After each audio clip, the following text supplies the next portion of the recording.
Boa noite a todos. Eu desde já quero agradecer esta oportunidade que me foi dada por intermédio da Cristina Rebelo, que solicitou que eu pudesse estar aqui hoje.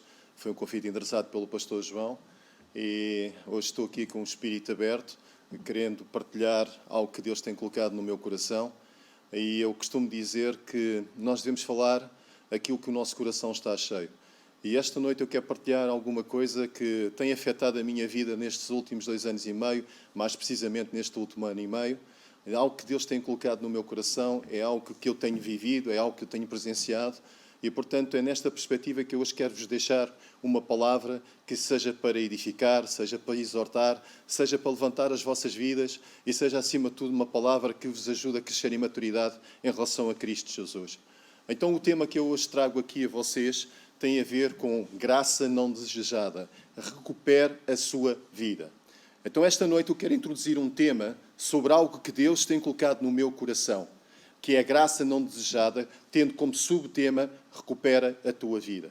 Começamos então este tema lendo o livro de Mateus, capítulo 11, deixando aqui alguns pontos para que vocês mais tarde meditem na vossa casa. Aliás, este é um tema que tem mais 3 mensagens associadas que, se eu puder um dia mais tarde poder partilhar a igreja, terei todo o gosto. Em Mateus capítulo 11, a partir do 25, versículo 28 a 30, está escrito: Vinde a mim, todos estão cansados e oprimidos, e eu vos aliviarei. Tomai sobre vós o meu jugo e aprendei de mim, que sou manso e humilde de coração, e encontrareis descanso para as vossas almas, porque o meu jugo é suave e o meu fardo é leve. Eu quero-vos falar um pouco acerca da expressão eu vos aliviarei.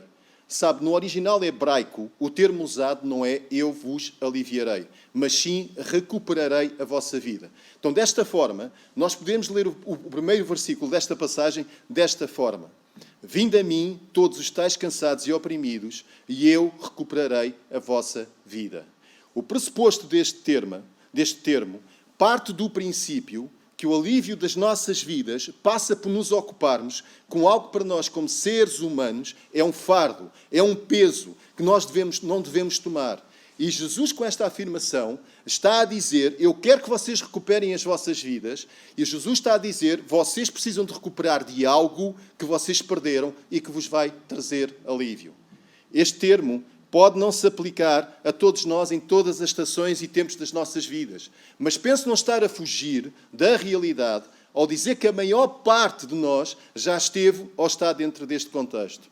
Penso que a maior parte de nós não teria receio de dizer que num período ou outro da nossa vida nós precisamos de recuperar de algo que trouxe algum sentido de perda nas nossas vidas. E com isto não estou a querer dizer que teremos todos de recuperar algo que perdemos como um estilo de vida, que nós já possamos ter desfrutado no passado e que nos fez sentir bem connosco próprios e com todos os que nos rodeiam. Eu quero sim referir-me ao tipo de vida que Jesus nos quer dar nos dias de hoje. Um tipo de vida para o qual Ele viveu, Ele morreu, Ele ressuscitou e Ele providenciou para vivermos aqui e agora.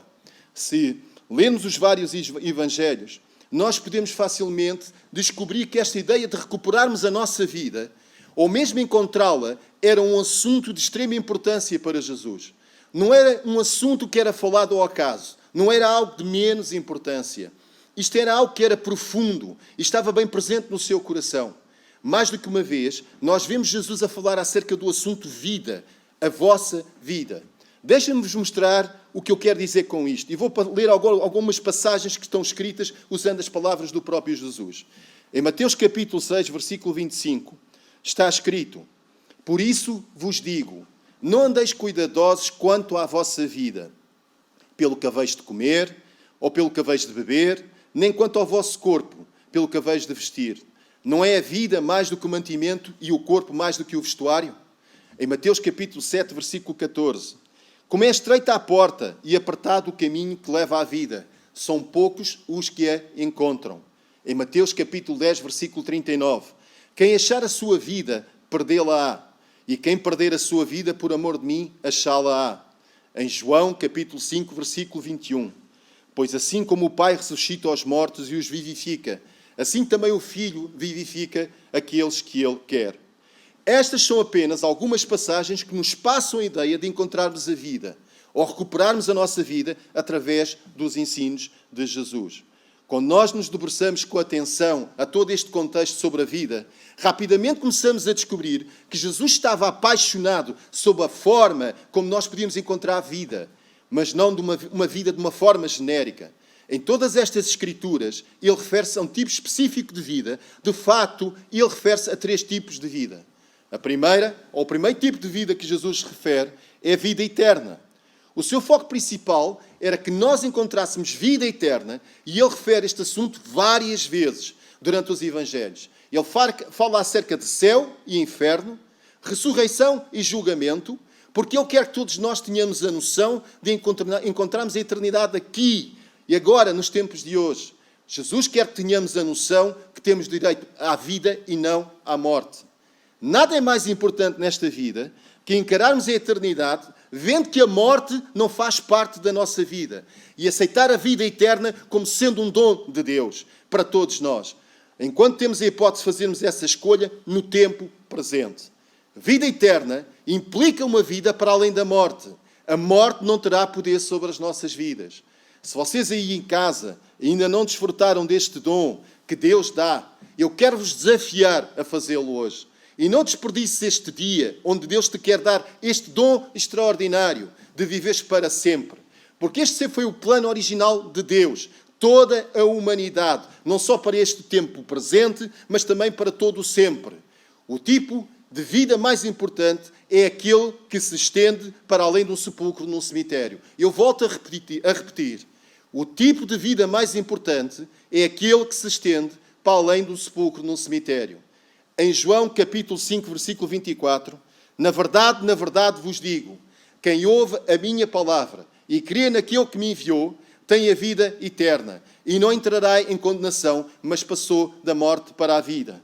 E deixem-me dar aqui um leve testemunho de alguma coisa que eu presenciei e que trouxe esta palavra à realidade nos dias de hoje. Todos nós nos recordamos daquilo que tem passado o nosso irmão Carlos. E nestes últimos tempos nós sabemos que ele foi hospitalizado com Covid e passado alguns dias apanhou uma bactéria hospitalar.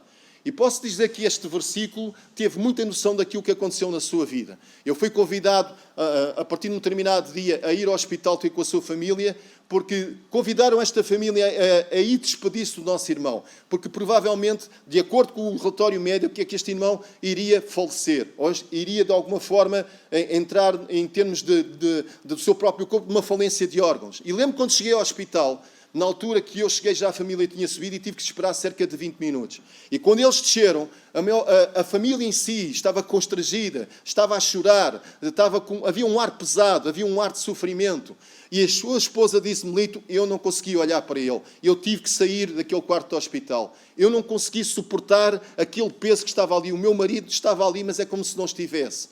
E eu lembro-me que eu olhei para eles e disse, Deus, aquilo que tu tens falado comigo acerca do irmão Carlos, quando eu oro por ele, quando a igreja ora por ele, é que este homem irá viver. E este relatório que eles estão a trazer de lá de cima daquela enfermaria, do covidário, não tem nada a ver com aquilo que tu tens falado comigo. Eu lembro-me, inclusive, que num dia anterior, eu tinha estado a orar com outra pessoa, no meu próprio carro, em que nós proclamamos vida sobre a vida do nosso irmão Carlos. E então subi ao 3º piso e pedi para falar com o médico de serviço. E quando o médico de serviço chegou, perguntou quem é que eu era. Eu mostrei que eu era amigo do Carlos, ou informei o médico que eu era amigo do Carlos. E o que o médico me disse foi, ok, tudo bem, o que é que o senhor está aqui a fazer? E eu disse, olha, eu vim porque sou amigo dele, você chamou a família para se despedir dele e eu gostaria de perceber qual era o quadro clínico que ele está a apresentar. E então o médico referiu e disse na altura que o quadro dele era muito grave. Ou seja, a bactéria hospitalar tinha não só apanhado os seus pulmões, mas tinha descido e já estava alojado no rim. E o que eles estavam a prever é que, num prazo máximo de 8 a 24 horas, esta bactéria se iria alojar num outro rim e o nosso irmão iria apanhar uma septicémia. Ou seja, todos os órgãos do seu próprio corpo iriam estar em falência. E eu lembro que quando olhei para aquele médico, eu disse, sou doutor, não me leva a mal, mas o que é que vocês pretendem fazer? E ele disse, aquele homem está em sofrimento. Só não está em sofrimento porque ele neste momento está em coma. Mas eu quero lhe dizer que este homem só está neste momento ligado à vida porque nós temos uma máquina ligada ao seu corpo. E na altura eu virei para aquele médico e aquilo que eu lhe disse foi precisamente isto. Sou doutor, você tem fé? E o médico olhou para mim com uma cara de como é que eu ia dizer, que parecia que estava surpreendido com esta pergunta que eu tinha feito. E eu voltei a repetir, Senhor Doutor, eu volto a repetir, você é uma pessoa que tem fé em Deus? E o médico me respondeu, disse, olha, eu acredito em muita coisa, mas acima de tudo tem que acreditar na ciência. E a ciência, aquilo que me está a dizer, é que este homem não vai recuperar. Porque todos os casos que nós temos tido neste hospital que apanham este tipo de bactéria, geralmente mais de 95% deles acabam por falecer. Por isso nós preparamos a família e dissemos que era bom eles virem se despedir. E aliás, se você quiser despedir-se, eu não me importo que o senhor entre lá dentro e que se despeça dele. E eu disse, olha, eu tenho uma igreja neste momento que está a orar pela vida desse senhor aí dentro. E aquilo que nós acreditamos é aquilo que a ciência não é capaz de fazer. Para Deus nada é impossível. Você permite que eu entre dentro desse convidário e que nós possamos orar, porque eu sei que há uma igreja em peso neste momento que está a orar e que acredita que aquilo que a ciência não pode dar, nós acreditamos que Deus pode restaurar este homem da morte para a vida. E o médico ficou surpreendido. A cara dele foi, ok, se você quer ir, você entre. E então lá me vestiram com aqueles fatos, lá me vestiram com aquelas proteções todas. E quando entrei dentro daquele convidário, posso-te dizer que reparei que 2 ou 3 camas não tinham ninguém. Mas quando entrei na secção do nosso irmão Carlos, as camas estavam repletas, estavam cheias de pessoas ligadas, cheias de tubos. Eles estavam entubados, estavam a levar oxigênio. O nosso irmão Carlos, além disso, estava a levar um antibiótico, porque eles estavam a testar vários antibióticos para ver se ele reagia. E eu lembro-me quando cheguei e Deus disse-me assim, olha, ora pelo sopro da vida desde a ponta dos seus pés até à raiz dos seus cabelos. Estavam ali 2 ou 3 pessoas a assistirem, eu peguei na palavra de Deus, na Bíblia, e comecei a ler alguns versículos, e um dos quais foi este. E uma das coisas que eu reparei, que foi algo extraordinário, é que parecia que havia uma sombra que estava a correr sobre o corpo do nosso irmão Carlos, que começava nos seus pés e ia até à sua cabeça. Parecia um scatter. E depois aquela sombra voltava para baixo, e voltava para cima, voltava para baixo e voltava para cima. E às tantas Deus diz-me para eu começar a ler outra vez alguns versículos ao pé do ouvido dele.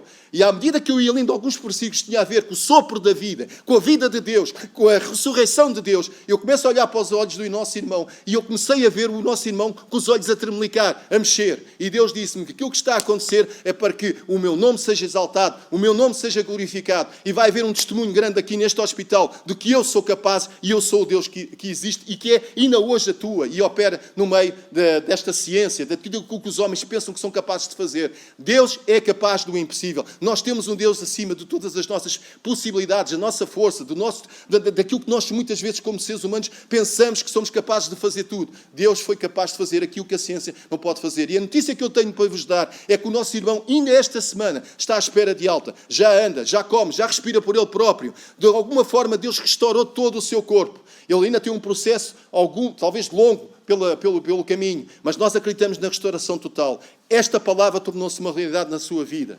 O segundo tipo de vida em que Jesus está focado é que encontremos vida abundante. Ele quer que vivamos a vida de uma forma abundante. Durante os evangelhos, ele foca-se em curar os doentes, libertar as pessoas da escravidão, de espíritos malignos e enfermidades da alma. Fala mesmo acerca de situações práticas, como vencer o medo. Preocupações sobre falta de perdão, porque todas estas coisas podem diminuir a nossa qualidade de vida. E Jesus quer que nós possamos desfrutar da nossa vida. Que nós estejamos aqui apenas porque existimos, não para fazermos alguns devaneios e brincadeiras que nos prejudicam a nós próprios ao longo da nossa vida. Ele quer que nós floresçamos e que nós demos fruto. Ele quer que desfrutemos de tudo aquilo que Ele providenciou para nós e quer que vivamos de uma forma abundante. Ele quer que vivamos sem medos e de forma generosa e de forma expansiva e tudo isto afeta a nossa qualidade de vida. Ele demonstra ao longo dos evangelhos de como podemos melhorar a nossa própria qualidade de vida. Podemos fazê-lo ao servirmos o nosso próximo, encorajando outros, ao ministrarmos a vida de Deus em nós. De facto, Jesus fala sobre visitar os doentes, alimentar os pobres, visitar quem está preso, cuidar dos marginalizados, orar por aqueles que estão oprimidos. Todas estas coisas são ditas de uma forma intencional, para que todos nós nos debrucemos acerca de melhorarmos a qualidade de vida de todos aqueles que nos rodeiam. Porque ao fazermos isto, estamos a viver e a desfrutar da vida de Deus em nós. Temos muitas vezes o sentido de que vida abundante tem a ver com Deus trazer até nós tudo o que nós necessitamos para suprir apenas as nossas necessidades, quando no fundo Ele nos ensina que esta vida abundante tem a ver com o suprimento das necessidades dos nossos próximos, colocar os outros acima de nós mesmos. E quando nós fazemos isto, desta forma desinteressada, Ele próprio cuida de nós. Em João 10:10 está escrito, Ele diz, o ladrão não vem senão a roubar, a matar e a destruir. E eu vim para que tenham vida e a tenham com abundância. Então Ele quer que nós tenhamos vida eterna. Primeiro que Ele quer que nós tenhamos vida eterna e segundo também que tenhamos vida abundante. Em terceiro, o terceiro tipo de vida que Jesus quer que desfrutamos é que nós consigamos viver da originalidade de quem somos, para atingirmos o nosso propósito único enquanto vivemos presencialmente na Terra. E este é o ponto principal que eu me quero debruçar aqui hoje. Porque este é o ponto que muitas vezes mais nós negligenciamos na nossa vida. Se já estás na igreja há algum tempo, de certeza que já ouviste falar acerca de uma chamada de Deus, que já recebeste uma chamada de Deus em relação ao propósito que Ele traçou para a tua vida. Este ponto é essencial para recuperarmos o nosso propósito individual e único da nossa vida. O que é que significa recuperar a tua vida? A tua vida individual foi apenas para tu experimentares, para tu viveres, e é uma vida que foi projetada por Deus apenas para ti. Para falar um pouco acerca disto, eu tenho que falar de um tipo muito específico de graça que está sobre a tua vida. É o tipo de graça que se apodera de ti de forma divina e de forma muito pessoal. Em 1 Coríntios, capítulo 15, versículo 10, o apóstolo Paulo fala acerca deste tipo de graça. Mas pela graça de Deus, eu sou o que sou. E a sua graça para comigo não foi vã. Antes trabalhei muito mais do que todos eles. Todavia, não eu, mas a graça de Deus que está comigo. Há pessoas que quando Deus traz, há pessoas que pensam que quando Deus traz sobre nós este apoderamento, nós podemos ficar sentados no sofá sem fazer nada. Ou nós estamos à espera que seja Ele a fazer tudo sozinho. E nós não nos levantamos sequer para o ver operar. Esquece, se tu tens essa atitude de acordo com a graça que Deus estabeleceu sobre a tua vida, nada vai acontecer. Deus traz este poder sobre a tua vida para que tu a vejas operar através de ti, em ti próprio, e sempre com o objetivo de poderes abençoar os outros.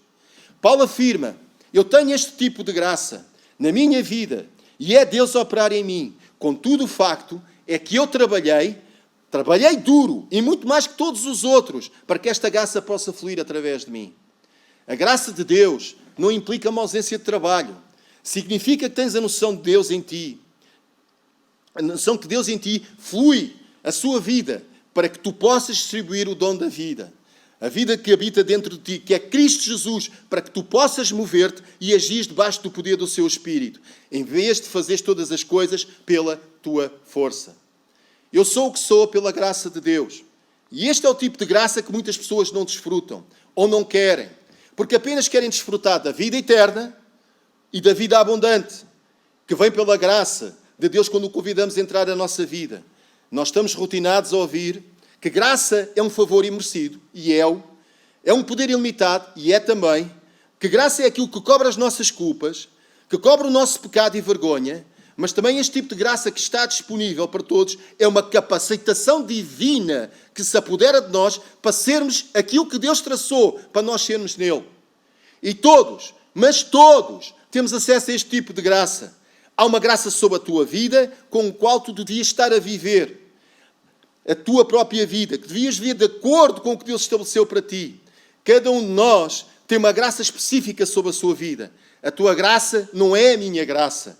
A graça sobre a tua vida é específica, é única para ti e para mais ninguém. E tu és aquilo que és pela graça de Deus.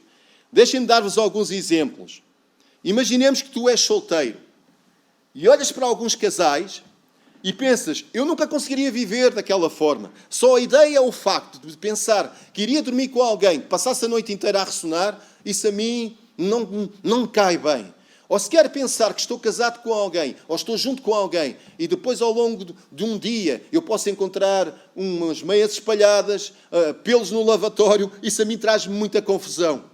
Talvez tu também possas ser casado e vês alguém que é solteiro durante muitos anos, que nunca chega a casar. E o que é que tu pensas? Epá, eu não era capaz de viver daquela forma.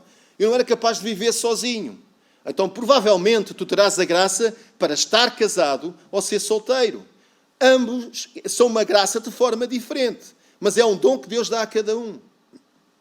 Deus fornece-nos a graça para todas as fases, todas as idades, onde nós possamos estar e que Ele escolheu individualmente para cada um de nós. Em 1 Coríntios, capítulo 7, versículo 7, está escrito: porque quereria que todos os homens fossem como eu mesmo, mas cada um tem de Deus o seu próprio dom, um de uma maneira e outro de outra. Paulo está a falar acerca de uma graça específica, uma graça sobre a tua idade, sobre o teu estado civil, sobre a tua ocupação de vida, sobre o que tu fazes. Por isso, muitas vezes, nós vemos muitas pessoas a fazerem coisas que nós próprios sabemos que não conseguimos fazer. Há uma graça para ser pastor, há uma graça para ser um vendedor ambulante, há uma graça para sermos pais, há uma graça para os negócios, há uma graça sobre aquilo que tu estás a fazer, sobre a tua própria profissão. Deus dignou uma graça específica e individual sobre cada um de nós. É importante que tu encontres a graça sobre aquilo que tu deves ser e fazer na vida. Porque a graça de Deus sobre a nossa vida é o motor principal sobre a qual reside a recuperação e o bem-estar da tua vida. Todos nós temos uma graça específica e individual sobre aquilo que somos e fazemos. A nossa vida será então muito mais fácil se nós descobrirmos o tipo de graça que Deus traçou sobre nós individualmente. Porque só assim podemos ser nós próprios e vivermos de forma satisfatória e feliz. Tu tens de ser tu. Tu não podes ser igual ao outro. Deixa os outros serem como são. Em 1 Coríntios capítulo 3, versículo 10, está escrito: segundo a graça de Deus que me foi dada, pus eu como sábio arquiteto o fundamento, e outro edifica sobre ele. Mas veja cada um como edifica sobre ele. Arquitetos, construtores, edificadores, pioneiros. Paulo e Jesus eram este tipo de pessoas. A verdade é que todos nós estamos a construir qualquer coisa na nossa vida. Mas Paulo chama a atenção sobre cada um de nós deve construir, sobre o fundamento que é Cristo Jesus em nós próprios. Por outras palavras, todos nós temos uma graça única para estabelecer sobre um fundamento, onde nós nos devemos mover de acordo com ela. Tenho então algumas perguntas para vos deixar hoje. Porquê é que nós frustramos a graça de Deus quando nós tentamos ser algo ou alguém para além daquilo que nós somos? Porquê é que nós frustramos a graça de Deus em nós quando nós nos comparamos uns aos outros? Porquê é que nós frustramos a graça de Deus quando julgamos a forma como os outros vivem as suas vidas? Quando nós não temos acesso à graça que está sobre as suas vidas? Há alguns fatores que diminuem a nossa qualidade de vida. Todos nós somos receptores desta graça. E há coisas que bloqueiam o fluir da graça de Deus sobre as nossas vidas. Eu quero enumerar 3 esta noite. São 3 tipos de bloqueio sobre a graça de Deus vir sobre a nossa vida. Tu talvez estejas-me a ouvir hoje e não consegues mover-te na graça que Deus colocou sobre a tua vida. Porque estás a tentar ser igual ao outro, ou estás a comparar-te com alguém, ou estás a julgar os outros pelo estilo de vida que eles têm. O que é que isto tem a ver contigo? Tem tudo a ver. Tu estás tão concentrado a olhar para aquilo que te rodeia, que estás a bloquear a recepção da graça sobre a tua vida. Deixa-me então falar sobre estes 3 bloqueadores de graça e como nós nos podemos pôr a jeito de recuperarmos realmente a nossa vida, movendo-nos em resposta à multiforme graça de Deus, que superabunda sobre a nossa vida de forma única e individual. Primeiro, não podes viver uma vida plena ao tentar ser outra pessoa. Tu não podes viver a tua própria vida se tentas imitar a forma como outra pessoa vive a sua vida. Se tentas imitar outra pessoa, a maneira como ela está, a maneira como ela age, a maneira como ela faz as coisas. Porque quando tu te focas naquilo que achas que tu deverias ser, ou até aquilo que tu não tens, acabas por ficar frustrado e afastas a graça que está sobre ti. E porquê é que nós fazemos isto? Há algumas razões para que isto aconteça. Talvez porque temos receio de sermos menores que outros que nós temos como referência. Nós comparamos a nossa vida com outros nas redes sociais e muitas vezes constatamos que aquilo que os outros vivem, nós ainda não alcançamos. Comparamos os nossos dias normais com os dias das estrelas, que nós amamos, e as pessoas que nós temos como referência. E assim temos receio de passarmos despercebidos. Nós temos uma necessidade enorme de sermos notados, referenciados, elogiados, e muitas vezes até achamos que devíamos receber de Deus muito mais do que aquilo que Ele nos tem dado. parece que temos que receio que Deus não esteja interessado em agir sobre os nossos melhores interesses. Mas o que é certo é que Ele está. Deus preocupa-se mais contigo do que tu cuidas de ti próprio. E é bom que nós tenhamos isto bem presente. Ele preocupa-se realmente connosco. Deus tem um plano extraordinário para cada um de nós. E a verdade é que tu, descobrindo a sua graça, isso nunca vai limitar a tua vida. A sua graça é libertadora, preenche-te, não é castradora, não é limitadora, nunca nos deixa confinados num pequeno espaço onde mal nós nos podemos mexer. A graça de Deus tem uma forma de alinhar as nossas vidas com os seus padrões de vida mais altos. Nesta época, nesta estação que nós estamos a viver, porque a chave para a liberdade da nossa limitação é termos a convicção que é Deus que a define. Se tu descobrires a definição de sucesso para a tua vida e entrares nesse plano, haverá uma graça específica para isso. Agora, se tu fizeres o contrário e fizeres pela tua força, se a tua definição de sucesso é quereres trazer Deus aos teus planos para que Ele traga graça, irás ter fracasso. Porque tem de ser como Deus a define. Há pessoas que não querem viver a vida que Deus planeou para eles, porque as suas ambições carnais são mais atrativas que o plano extravagante de Deus. Eu posso afirmar que quando tu desistes dos teus planos pelos planos de Deus, tu irás sempre mais longe, ganharás sempre mais do que tu perderás. Em Romanos capítulo 12, versículo 3 está escrito: porque pela graça que me é dada, diga a cada um dentre vós que não pense de si mesmo além do que convém. Antes pense com moderação, conforme a medida de fé que Deus repartiu a cada um. Paulo mostra-nos que há um tipo de fé para a graça de Deus sobre nós. Quando tu descobres qual é a graça de Deus sobre a tua vida e te moves em direção a ela, a tua fé entra em cooperação com essa medida de graça. E terás sempre fé suficiente para seres quem Deus quer que tu sejas. Porque estás a viver de acordo com essa porção de fé em relação à graça que está sobre ti. Ser sensível ao que Deus está a fazer na tua vida. Nos meus 2 últimos anos, eu tenho presenciado o que Cristo tem feito à minha frente. Neste tempo presente, este Jesus tem-se manifestado trazendo salvação de pessoas, trazendo cura do Covid, libertação de pessoas escravizadas por demónios, multiplicação de bens materiais e ressurreição de mortos. Há alturas na minha vida que eu tenho dado passos de fé, muitas vezes sem saber o que é que vai acontecer. Mas aprendi que a vida com Deus é extravagante, é extraordinária, é sobrenatural. E eu ponho-me à prova, eu ponho-me a jeito para ver Deus operar. Apenas eu creio, porque o crer torna-se natural. Porque nas áreas onde eu me movo por fé, eu fui chamado para fazer isso. Sempre que tento fazer alguma coisa para a qual não fui chamado, e sou eu a tentar forçar aquilo que eu quero fazer, eu estou a quebrar, eu estou a distorcer a minha fé e a graça de Deus sobre mim. Há coisas que eu não consigo fazer. E dou graças a Deus, porque todos aqueles que Deus tem trazido nestes últimos tempos para nos virem ajudar quando andamos nas ruas, quando oram, quando nós nos movemos nas ruas, Deus tem trazido a sua multiforme graça sobre aqueles que andam connosco na rua. E Deus opera sobre aqueles que me acompanham. Há coisas que quando eu ando na rua eu não faço. Eu deixo que os outros façam. Porque eu também quero ver a graça de Deus a crescer sobre aqueles que me acompanham. Deixem-me também deixar outro ponto de forma muito clara. Abraçar a graça de Deus para este tempo presente não significa que irás fazer sempre a mesma coisa ao longo da tua vida. Porque se graça é a vida e a vida se mantém, as estações do tempo, contudo, mudam. E se as estações mudam, a graça acompanhará as diferentes épocas da tua vida. E será erguida com mais vigor e tu irás reparar que Deus está a trazer algo novo. Há pessoas que têm receio de se comprometer com alguma coisa. Se eu não conseguir desempenhar bem as minhas funções neste trabalho, é melhor eu ir à procura de outro. Eu estou comprometido com esta igreja, mas se calhar tenho outra cena que está a acontecer noutra igreja. Então prefiro dar prioridade àquele evento que acontece noutra igreja do que ao compromisso que eu tenho na minha. E que tal tu assentares um pouco e procurares a graça para onde Deus te colocou e confiares que a estação de tempo, se a estação de tempo mudar, a graça de Deus te levantará para superares tudo o que vier às tuas mãos.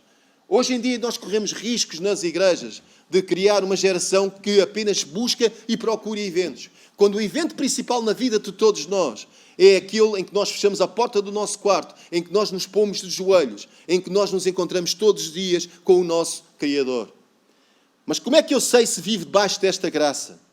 Ou mesmo se Ele está presente naquilo que estou a fazer? É fácil. As coisas que funcionam na tua vida, se de repente deixam de funcionar, é um indicador que deves parar. Tu deves te mover. Ou estás num período de transição. Precisas de algum tempo para tu testares estas situações. Ou até a ti mesmo. Porque sem te aperceberes, podes estar a criar a ti próprio alguma resistência espiritual à mudança. Precisas ter a noção daquilo que estás a fazer. Ou encontrar uma maneira diferente de fazeres o que fazes. Ou simplesmente render-te ao plano de Deus sobre a tua vida, e se por algum motivo as coisas continuam a não funcionar, é porque provavelmente a graça sobre o que fazias já não está lá. Quando a graça não nos acompanha, aquilo que antes era fácil, agora torna-se muito mais complicado. Quando a graça sai, a alegria interiormente sentida e vista é acompanhada de frustração e irritação. Tens também de tirar algum tempo e verificar se não é o inimigo que se está a levantar contra ti. Oponte-se ao que estás a fazer e ao teu propósito. Mas dá tempo suficiente e neste processo não precisas ter medo. Porque terás a noção que a estação mudou e quando a estação muda não quer dizer que Deus removeu a sua graça. Apenas significa que Ele está a reposicionar graça sobre a tua vida porque Ele tem algo novo para ti.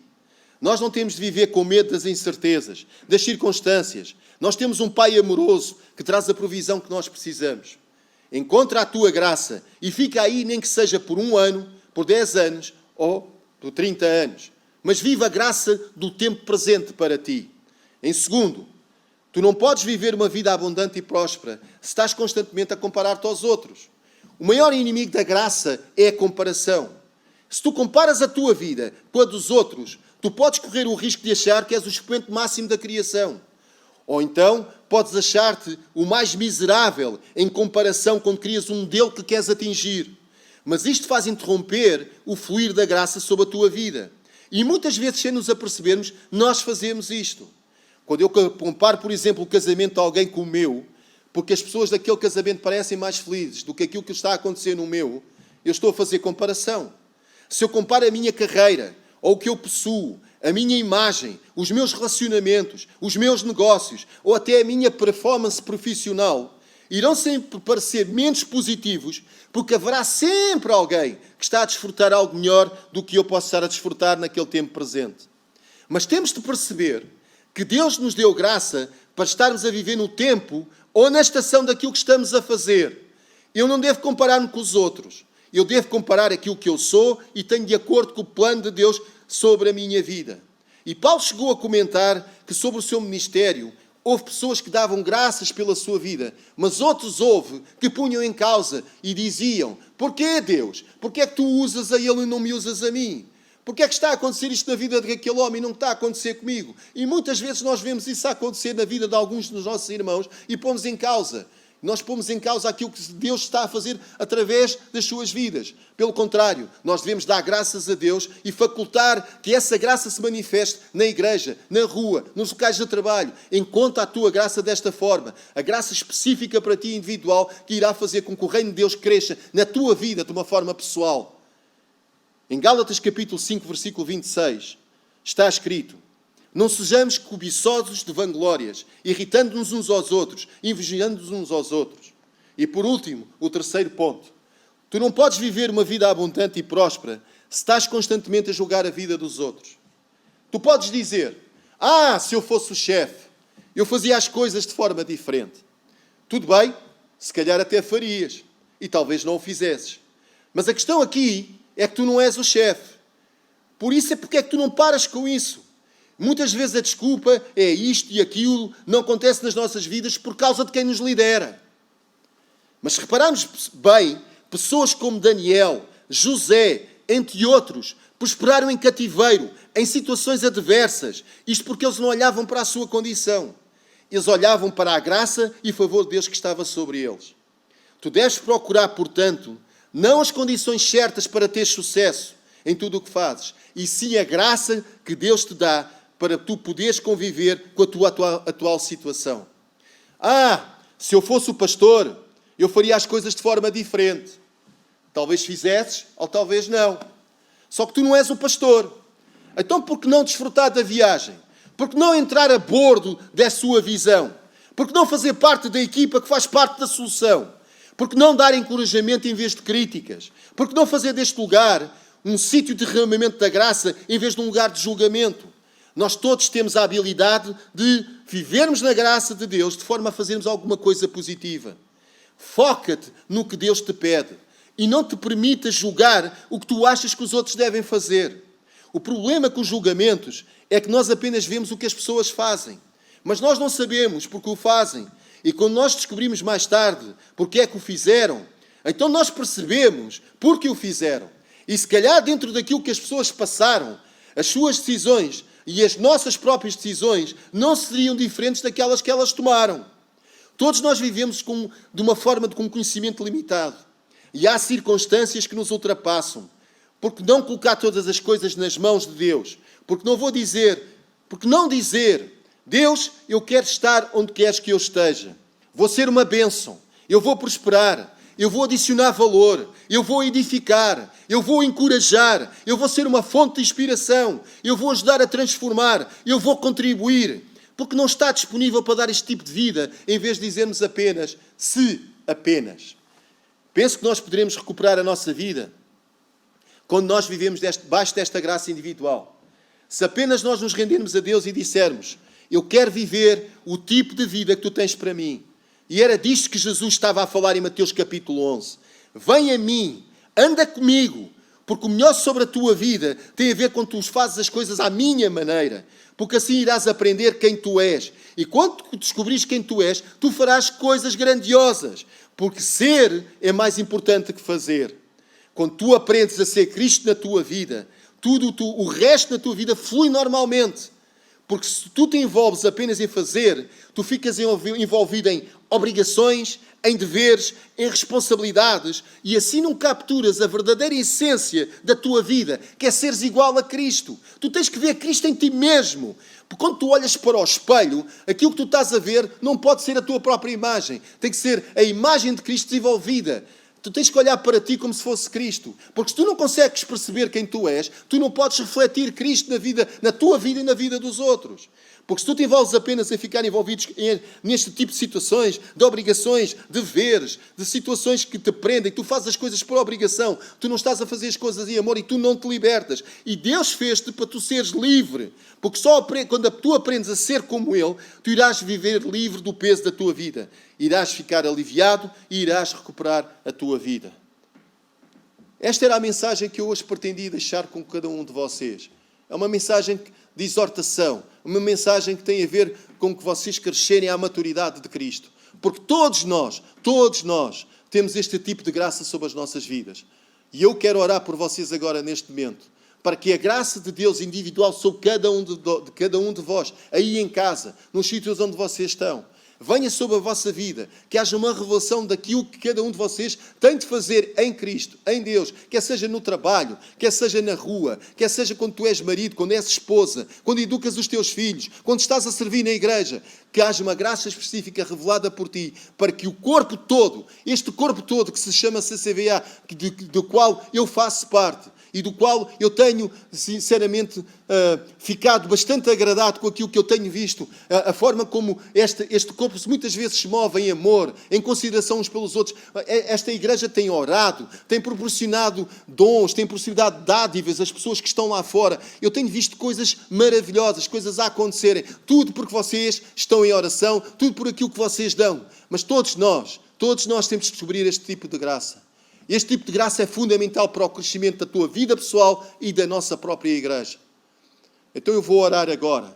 E vou orar de uma forma concisa para que Deus revele a sua graça, para que cada um de vocês saiba qual o papel, a vossa função. Porque se há alguém que tem poder para mudar o mundo, mudar a sociedade, trazer uma mensagem de esperança sobre todos aqueles que nos rodeiam, é a igreja. E posso garantir-vos que estes tempos que irão vir serão tempos de crescimento, serão tempos de vida, serão tempos de prosperidade, porque isso é aquilo que Deus determinou para as nossas vidas. Oremos então. Pai, no nome de Jesus, eu entrego cada membro desta igreja, eu entrego a vida de cada pessoa que está aqui a assistir esta mensagem online. E oro, Deus, neste momento, para que o Teu Espírito possa estar sobre cada uma destas pessoas que está a assistir. E oro, Deus, para que o Teu Espírito esteja sobre eles de maneira que possa trazer uma revelação profunda de cada um de nós, na nossa identidade. E que possas trazer sobre eles uma graça específica e individual para o tempo presente. Deus, oro para que todos nós possamos viver em liberdade. Oro também, Deus, que se alguém estiver preso, amarrado, em doença, em enfermidade, em depressão, qualquer tipo de situação constrangedora que o esteja a amarrar, eu oro neste momento pelo Espírito de Deus, pelo poder do Teu Espírito, Deus, que Tu os libertes de todas as amarras, Pai. Eu oro por cura, eu oro por salvação.